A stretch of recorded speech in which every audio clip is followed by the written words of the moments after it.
अभी हाल ही में हमें भारत सरकार की मिनिस्ट्री ऑफ होम अफेयर्स द्वारा सूचनाएं प्रदान की गई थी कि कुछ जगहों पर कुछ बैंक की ब्रांचेस में कई खाते ऐसे हैं जो कि साइबर फ्रॉड में यूज़ हो रहे हैं।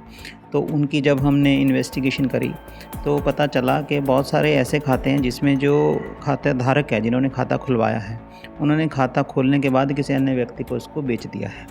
सर, जो लोग गलती से या जानबूझकर इस प्रकार से अकाउंट किराए पर देते हैं, आने वाले समय में अगर उनके अकाउंट भी क्राइटेरिया में आते हैं या किसी अपराध में संलिप्त पाए जाते हैं, तो उन पर क्या कार्रवाई आगे की जा सकती है या क्या कार्रवाई हो सकती है? सर, जो आपने कल एक लेटर जारी किया जिसके माध्यम से लोगों से अपील की थी, उसमें एक शब्द था म्यूल अकाउंट। अगर आसान भाषा में समझना चाहें, म्यूल अकाउंट होता क्या है? हमारी इन्वेस्टिगेशन में पाया गया है कि बहुत सारे लोग किराए पर देकर लालच में उसको उन खातों को देते हैं और लगातार उसमें आने वाली ट्रांजैक्शनों का कुछ हिस्सा भी उनको मिलता है। तो यह कहना कि हमें इसकी जानकारी नहीं थी, तो ये कानून की नज़रों में मान्य नहीं होगा। इन छोटे छोटे अकाउंट्स को लेकर जो अपराधी प्रवृत्ति के लोग हैं, वो किस प्रकार से मनी लॉन्ड्रिंग तक के इतने बड़े क्राइम को भी अंजाम देते हैं? नहीं, बिल्कुल, जो भी अपराध से पैसा बनता है उस पैसे को ब्लैक को वाइट करना, इसको मनी लॉन्ड्रिंग कहते हैं। डिजिटलाइजेशन ये शब्द जितना छोटा लगता है, उतना अच्छे के साथ साथ उसका दुष्प्रयोग भी जो लोग हैं वो कर रहे हैं। जो आपराधिक गतिविधियों को अंजाम देने वाले लोग हैं वो कर रहे हैं। कई लोग ऐसे होते हैं जो आपके भोले भालेपन का फ़ायदा उठाकर आपके अकाउंट से एटीएम, पासबुक और तमाम चीज़ें ओटीपी लेकर इसका गलत प्रयोग करते हैं। तो कई लोग ने आपदा को अवसर में परिवर्तित करने की भी ठान ली है कि भाई खाली अकाउंट है, कुछ कर नहीं रहे हैं, इसी बहाने कुछ पैसे आ जाएं। कई सारे ऑनलाइन गेम के माध्यम से भी आपने देखा होगा कि ऐसी चीज़ें, ऐसी खबरें निकल कर सामने आती है कि आपके एटीएम कार्ड या आपके चेकबुक को लेकर वो ऑनलाइन गेमिंग में पैसे की लेन देन करते हैं। मनी लॉन्ड्रिंग जैसी भी चीज़ें निकल कर इसमें सामने आती है। इसी चीज़ को कम करने के लिए दुर्ग पुलिस लगातार अपील करती आई है। आईजी रामगोपाल गर्ग सर हमारे साथ मौजूद हैं। इसको लेकर एक अपील जारी की है कि लोग इस चीज़ को लेकर सजग रहें कि आपके अकाउंट से जो भी ट्रांजैक्शन हो रहे हैं उसकी जानकारी आपको ज़रूर होनी चाहिए।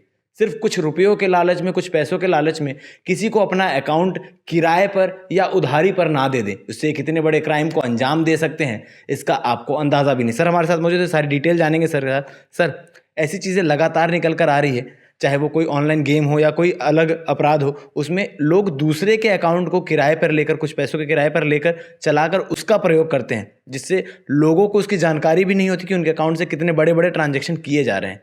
उसको रोकने के लिए दुर्ग पुलिस क्या कुछ कदम अभी उठा रही है? अभी हाल ही में हमें भारत सरकार की मिनिस्ट्री ऑफ होम अफेयर्स द्वारा सूचनाएं प्रदान की गई थी कि कुछ जगहों पर कुछ बैंक की ब्रांचेस में कई खाते ऐसे हैं जो कि साइबर फ्रॉड में यूज़ हो रहे हैं। तो उनकी जब हमने इन्वेस्टिगेशन करी तो पता चला कि बहुत सारे ऐसे खाते हैं जिसमें जो खाता धारक है, जिन्होंने खाता खुलवाया है, उन्होंने खाता खोलने के बाद किसी अन्य व्यक्ति को उसको बेच दिया है। वो कोई 2,000 रुपये, कोई 5,000, कोई 10,000 रुपये के लालच में उन्होंने खाता बेच दिया। उससे वो एटीएम और उस व्यक्ति का मोबाइल नंबर उसे रजिस्टर करवाने के बाद इस व्यक्ति को उस खाते में क्या हो रहा है कोई जानकारी नहीं रहती है।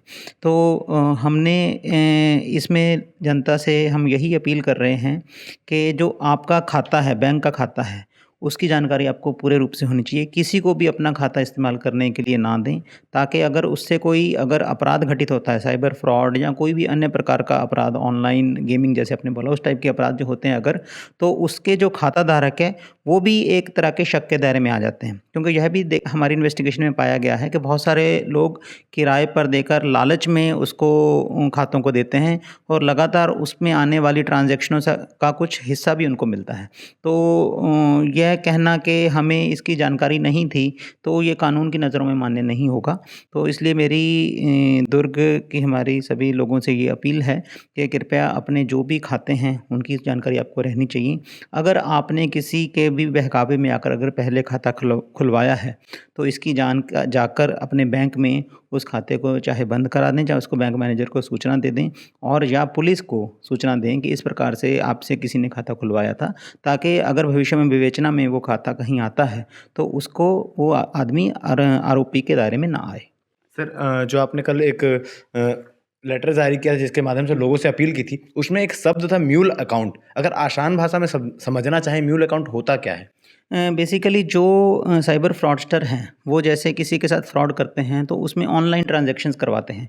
तो जिन खातों में वो पैसे जाते हैं वो नॉर्मली उन अक्यूज़्ड के खुद के नहीं होते, क्योंकि अगर खुद के होंगे तो पुलिस डायरेक्टली उन तक पहुंच जाएगी और उनको पकड़ लेगी।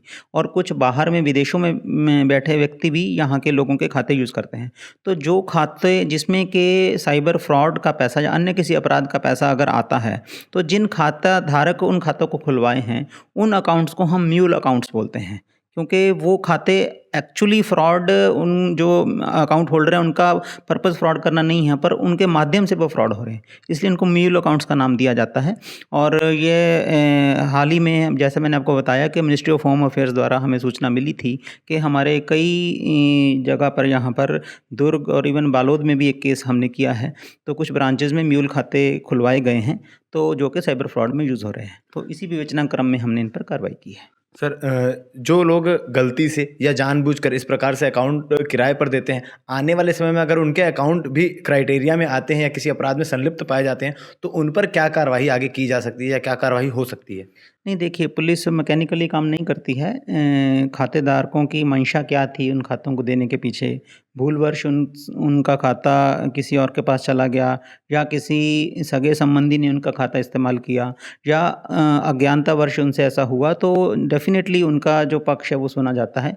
परंतु अगर किसी ने लालच में, चाहे थोड़े पैसों का ही लालच हो, उसके लेकर अगर किसी को किराए पे खाता दिया है और वो खाता आगे अपराध में यूज़ हुआ, तो डेफ़िनेटली वो भी अपराध के इक्वली भागीदार माने जाएँगे। सर, एक आखिरी सवाल लेना चाहूँगा कि इन छोटे-छोटे अकाउंट्स को लेकर जो अपराधी प्रवृत्ति के लोग हैं, वो किस प्रकार से मनी लॉन्ड्रिंग तक के इतने बड़े क्राइम को भी अंजाम देते हैं?